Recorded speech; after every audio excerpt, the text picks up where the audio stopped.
In this video, I will just be explaining the introduction to spacetime algebra and also introducing you to the complex structure of this algebra. So first off, the STA is made to describe, so it describes the behavior of spacetime. And so what that means is that it takes a 4-vector, so it takes some 4-vector which would be equal to, say CT X, Y, Z.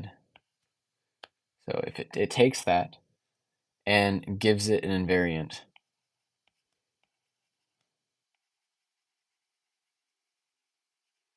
and an invariant is something that does not change or vary depending upon the inertial frame, and this invariant is denoted eta a, it's the vector with itself, is CT squared minus X squared minus Y squared minus Z squared. So this is the invariant of spacetime. And the spacetime algebra is built around this concept. And it does that by encoding this if I could speak properly, it encodes this by having 4 vectors with a squared length equal to the 4 vectors invariant.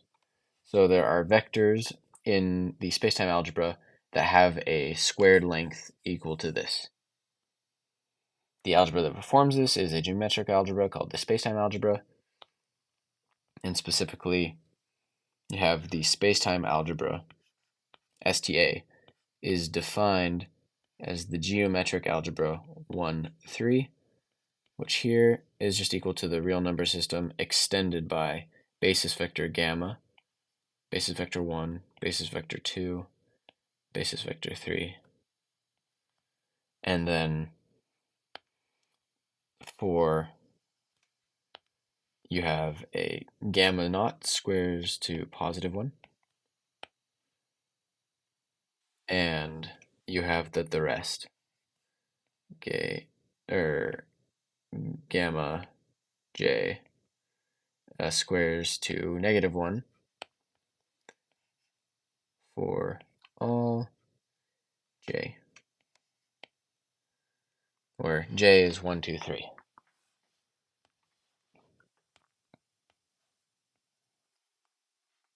So this is the definition of the spacetime algebra, and in it you of course have vector multiplication. It's really built by its vector multiplication. So you have the geometric product,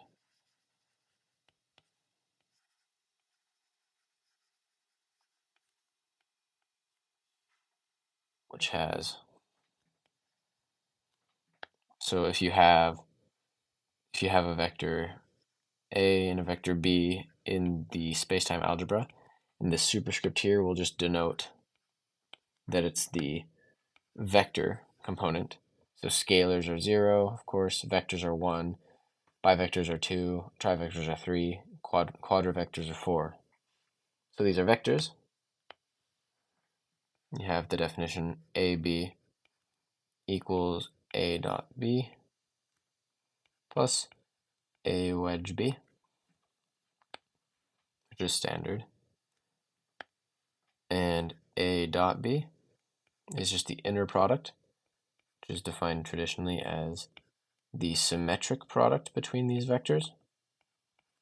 And the reason this is able to account for relativity is because the square or the inner product between these vectors gives the invariant between them. And then you have a wedge B, which is the anti-symmetric product between them, and that's equal to the negative of B wedge A.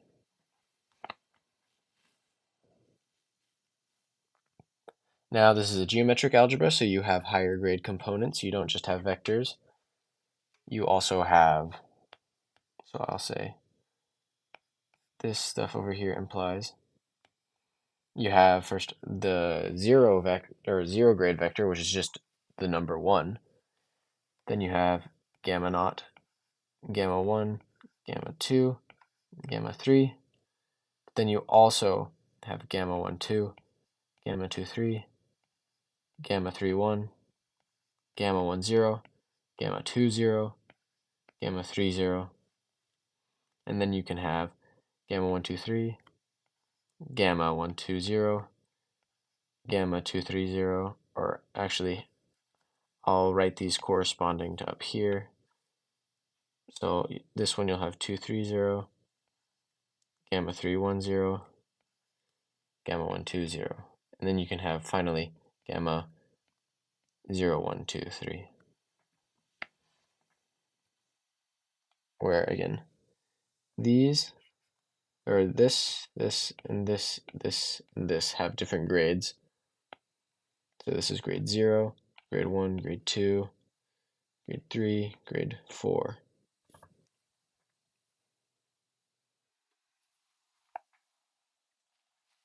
Now something that will often be used here is, or throughout the series, something that will be used in this series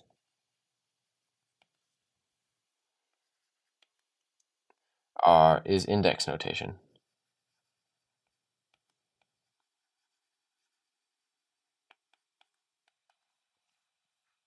So some examples of index notation, like gamma, the definition of the inner product between the basis vectors.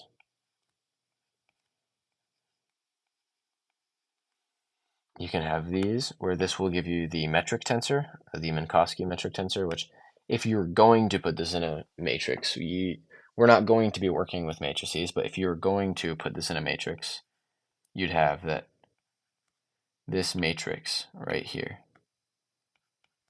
is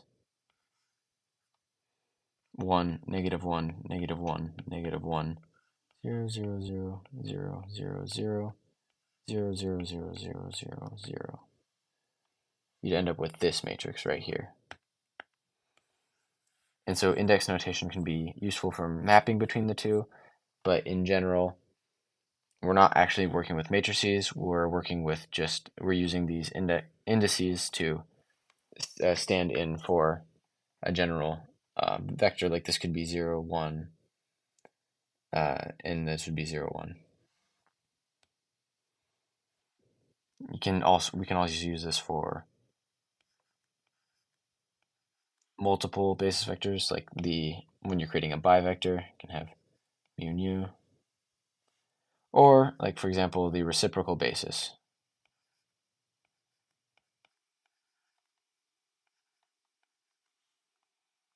Where this reciprocal basis, this is if mu and nu are equal, then this is equal to 1. If they are not equal, then it's equal to 0. That's called the Kronecker delta.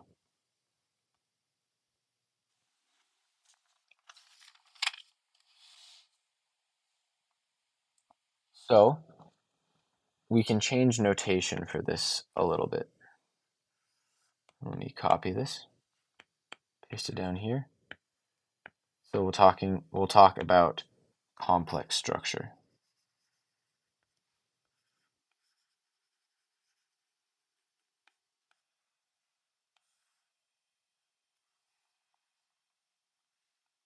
So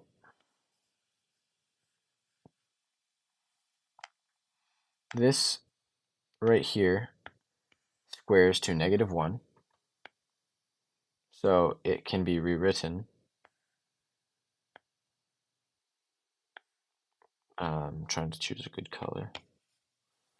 It can be rewritten as I. And then if you have gamma naught times I, you end up with gamma 1 2 3, which is just down here. So you can actually rewrite all of these gammas as gamma naught, gamma naught, I, gamma 1, I, gamma 2, I, gamma 3, I. So it's like having a complex vector.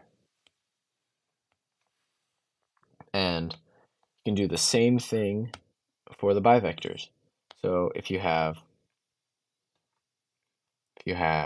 gamma 1, 0, I, you end up with negative gamma 2, 3, for example. And so what's commonly done is these are taken out, and instead, move this over. Instead, you have gamma 1, 0, I, gamma 2, 0, I, gamma 3, 0, I.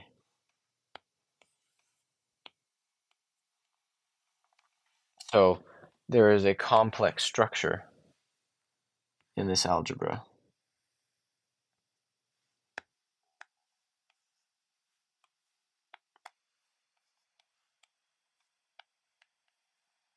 Where you have the normal, or you have the scalar vector, bivector, complex bivector, complex vector, complex, or like complex number, except, so this would just be one way to interpret the space and the way you work. So let's consider, or let G just be an element of the spacetime algebra. So let G just be an element of it. Then G is equal to some scalar component, or it has some scalar, some vector, some bivector, some trivector, and then it'd be a scalar times the quadravector, the pseudoscalar of the space. So you can rearrange this. So you can have alpha plus beta I, which just looks like a complex number. And you have V plus F plus T. Well, recall here how you can rewrite a trivector as a complex vector form. So just have V plus the bivector F plus some vector W times I, which is just V plus WI, so it's like a complex vector, and then plus F. So simplifying this all, you can write lambda plus Z plus F, where this right here, this is I'm just going to write this for complex scalar, and this right here is a complex vector. And the bivector has natural complex components as well, because you can split the vector, or this bivector here, into two bivectors like this.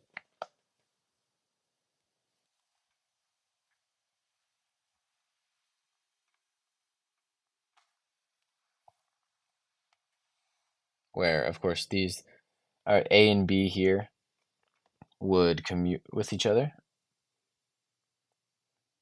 And you can prove that for yourself just because of the fact that these would have to have the same base components because of or actually, wait, hang on. A, B commute with each other. Yes, I believe so. But ignore that for now. We'll get into that later.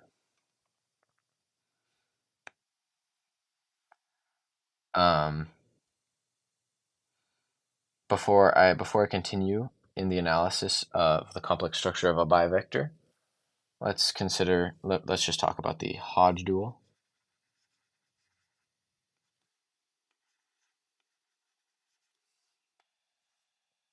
So for for a general multivector in the spacetime algebra, the Hodge dual is the map from G to its Hodge dual called G star, which is equal to G times the inverse of the pseudoscalar. And this implies that,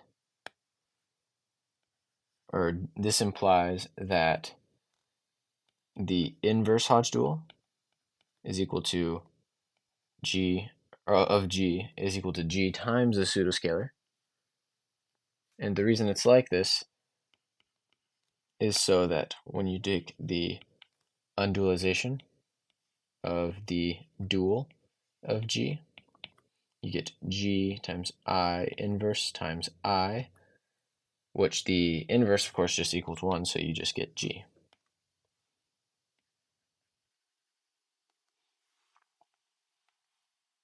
But now, let's go back to the complex structure and consider the complex structure of a bivector. So, we will consider the reverse square of a bivector F.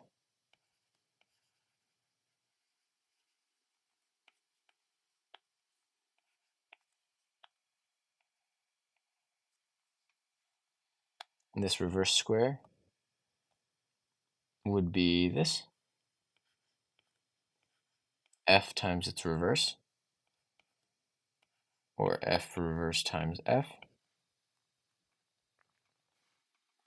And this is equal to some signature times the absolute value of, or times the magnitude of the bivector squared, where this signature is a complex, it is a complex number, because you have the scalar and then a scalar times the pseudoscalar. But this is normed, so a squared plus b squared is equal to 1. This is normalized.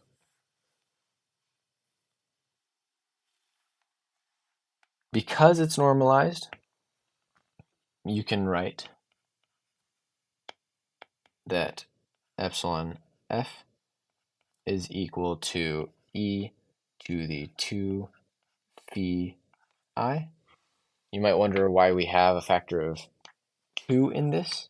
Well, it's to correspond with the square here, so that you can have, when you have f by itself, you have just phi, because the square root of this will just give you e to the phi I. And so, therefore, you can say a vector, or a bivector f is equal to e to the phi I times some f canonical. So I'll just write this. So this is called the canonical version of f, or the canonical bivector f. And this bivector will be the invariant bivector in all frames, and the only dynamical so if f changes in reference frame, f canonical will stay the same, but this phase factor will shift. And what this phase factor means really is that a portion of so if you have f is equal to a plus bi, right?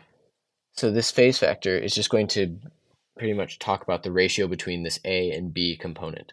So in different reference frames, a and b will change, though though f canonical will not. So this will basically encode all of that change outside of f canonical for f.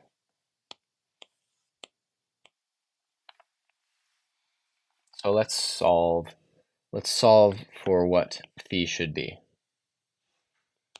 So to do that, we say let f be equal to this, and then we take the reverse square. If the cut to this part is bad, it's because I did all of the math for this and then made a really big mistake. So I'm just coming back to fix that mistake. So we're working with f times its reverse again. So let's multiply that out.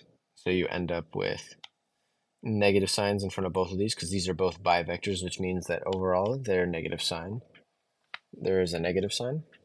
So you end up with minus a squared, then minus, and you end up with a times ib, which the I can just go all to the right because it commutes, and then b a.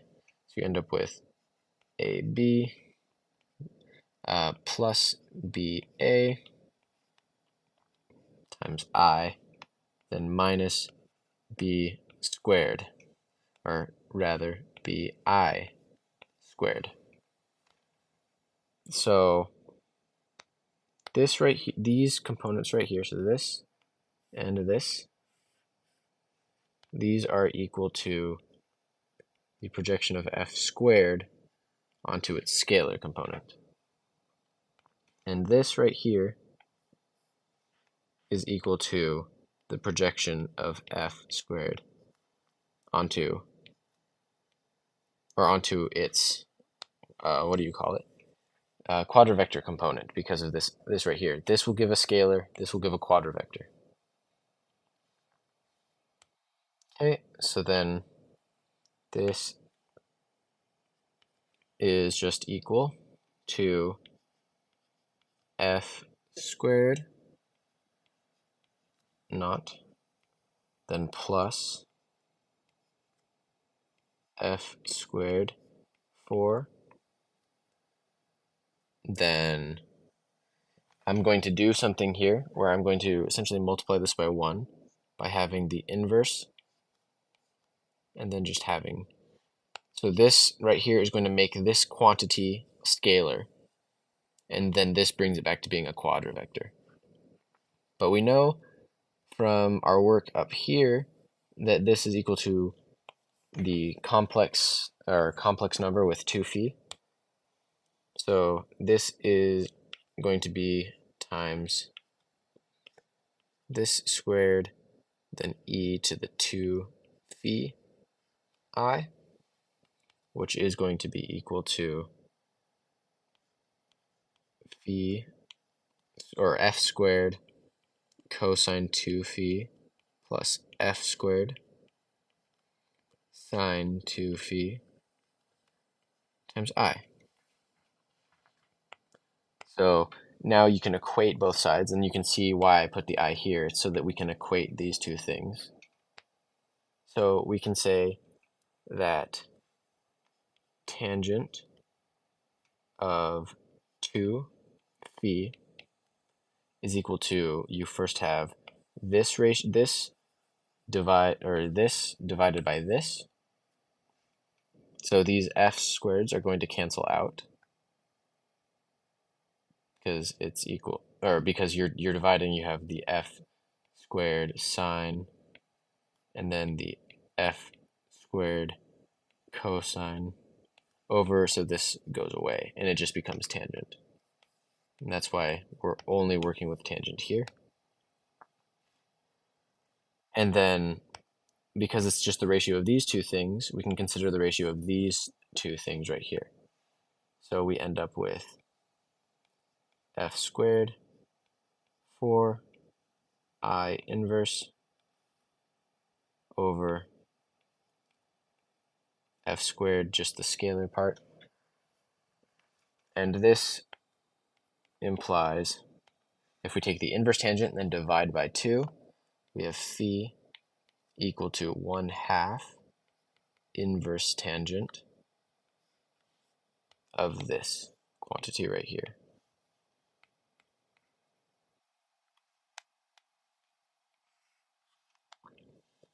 So phi changes as the ratio between the two bivectors within the bivector f change as those magnitudes change.